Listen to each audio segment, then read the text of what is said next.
Welcome to the 2020 CGA-IGC podcast series, brought to you by the Education Committee. This season, we'll be hosting a virtual journal club.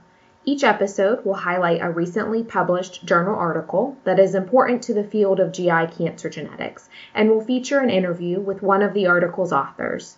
Keep listening to find out more about this episode's host, guest, and featured article. Hi, everyone. This is Dr. Thomas Slavin. Welcome to our CGA podcast. Today with us, we have Brandie Heald Leach.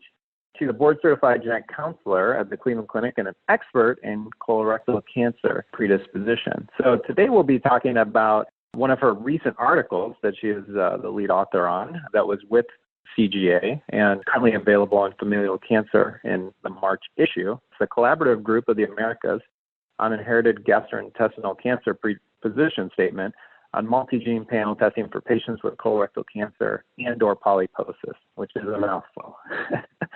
So with that, we had some great questions lined up for Brandie, and we really appreciate her being on our podcast, and we hope the listeners find this valuable. So learn a little bit more about this paper and CGA in general and their position statement on gastrointestinal cancer predisposition. So Brandie, what led to the concept of this article?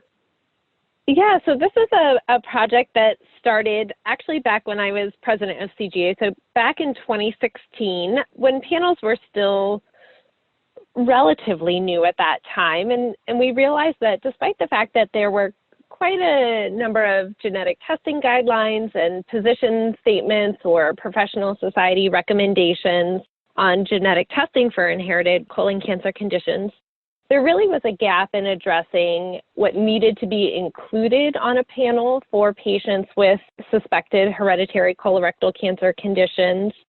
And in looking at the guidelines that we use to drive who should have testing, we felt like it had really been some time since those had been addressed and if they were still appropriate to be using in this era. So we wanted to take a look at those two elements and pull those together as well as address really what are the scenarios that clinicians should have or should be considering when they're ordering panels, and what are the additional elements that we really felt were important in the care of these patients when ordering panel-based testing. How did the committee think about the genes that were recommended in the panel statement? So we took a pretty broad approach. So we first started by doing a literature search really to see what genes have been associated with inherited colorectal or polyposis conditions. We also looked to see of the companies that were out there, what did they have on their panels, how had they defined their panels.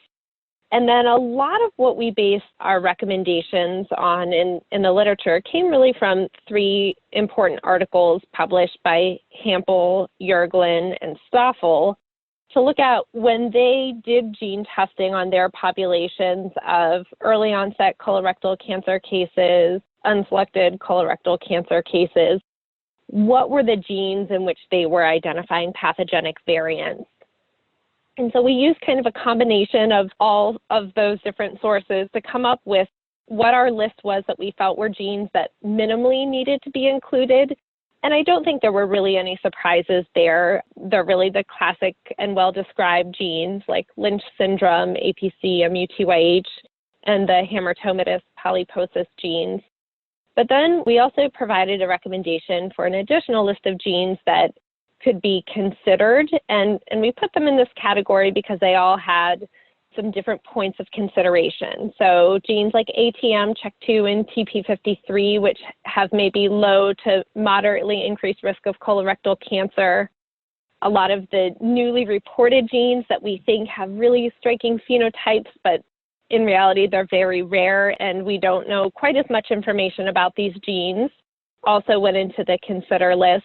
And then there were other genes like BRCA1 and 2 and PALB2 and CDKN2A that were pathogenic variants identified in these genes in those three sentinel papers, but they aren't really genes that we classically think of as colorectal cancer genes. And so we still thought they were important to include, but didn't reach that threshold of being in the minimal set of genes for inclusion.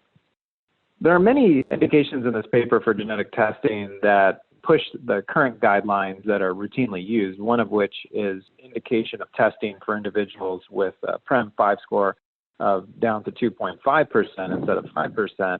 Do you think over time we'll go to testing for people regardless of age or family history of colon cancer? I think that's a really great question, and I think that is one that as a committee we spent a lot of time thinking about, because as we were in the process of writing this and revising this, that's also when the guidance came out about testing all breast cancer cases, and we gave that a lot of consideration about testing all colorectal cancer cases regardless of age or PREM score or family history.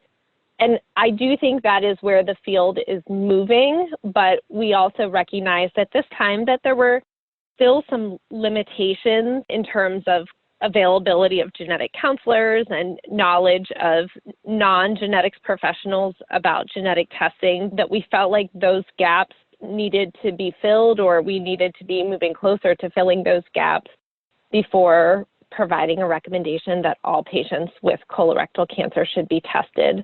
But it certainly seems to be that's where the field is moving.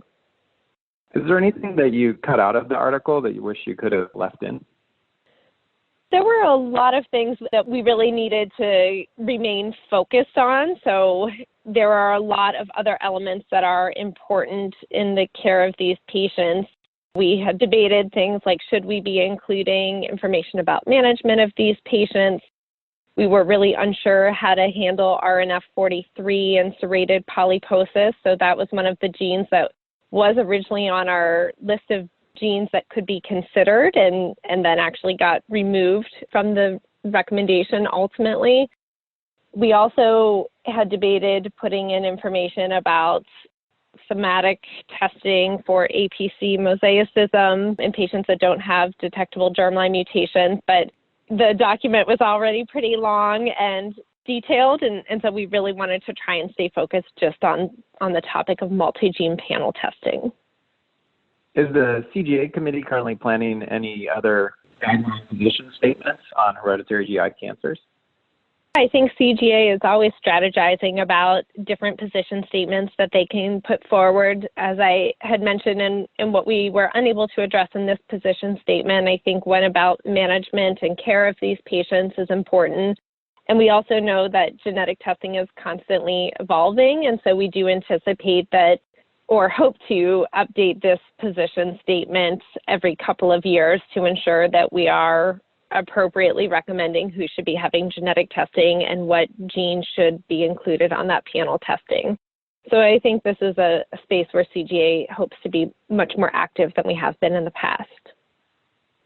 Well, thank you, Brandie. This has been a really informative discussion.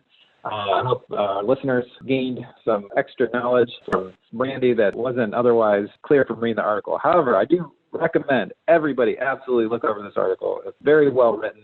And again, it's the Collaborative Group of the Americas on Inherited Gastrointestinal Cancer position statement on multi-gene panel testing for patients with colorectal cancer and or polyposis currently in familial cancer in the month of March 2020.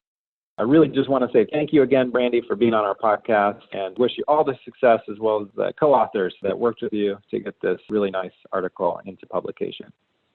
Thank you so much for having me on today, and I also just wanted to give a shout out to all the co-authors. Everyone worked so hard on this, and all of their work is really so appreciated, and I hope everyone enjoys the article. Well, thanks everyone for listening.